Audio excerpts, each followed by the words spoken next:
Money, drugs, and gangs. That's what authorities say are connected to Katherine Aguasvivas' murder, and police have finally made some arrests. Hi, my name is Adriana Loya. I'm a 7-time Emmy Award-winning journalist, and I have an update for you on this case. 2 people are now facing charges in connection to Katherine's deadly carjacking that happened 2 weeks ago in Central Florida. A witness caught some of the incident on this now viral video, showing the brazen act on broad daylight. Police say Katherine was in the white vehicle and was held at gunpoint by a masked man who got out of this green Acura. Authorities say they believe they have the gunman and the driver of that Acura in custody. Police say Jordanes Torres Garcia is the masked man seen on the video pointing a gun at Katherine's car. He was arrested on Friday, April 19th on gun charges. He is now expected to be charged with carjacking resulting in death, which is a felony, making it a federal case. Then there's Kevin Ocasio Justiniano, also known as Kivo. Police say he is the driver of the Acura. He was arrested in Puerto Rico on unrelated drug and gun charges,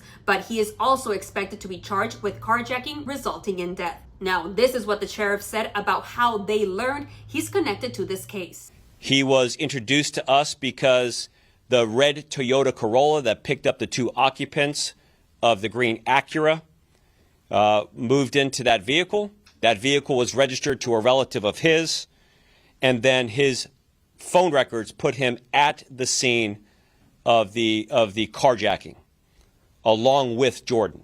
And then we got a third suspect. Police say Giovanni Joel Crespo Hernandez was the last person to talk with Katherine via FaceTime before she was killed. Investigators believe she was on her way to meet with him at his home to deliver money and other items. He turned himself into police on Monday, April 22nd, after a drug warrant was put out against him following a search of his home where police found drugs, money, and stolen jewelry. Then there's Miguel Aguasvivas, Katherine's husband, who police now say he's no longer cooperating with the investigation.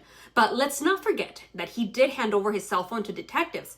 That's where they learned of Francisco Estrella Chicon. He was a sheriff's deputy who faked his name and tried to get information on the case at the request of Miguel Aguasvivas. The deputy also gave Katherine's husband personal information of the detective investigating Katherine's kidnapping. And lastly, there's one more arrest. Monique Sabel Romero Soto. She is Giovanni Crespo Hernandez's girlfriend. Remember, Giovanni is who police say Katherine spoke to before she was killed. The girlfriend was arrested for picking up a drug delivery. Now, despite these arrests, the sheriff says the case is still ongoing and said, quote, "We believe the most dangerous people connected to this case are now off the streets." Follow me for more updates on this and other stories.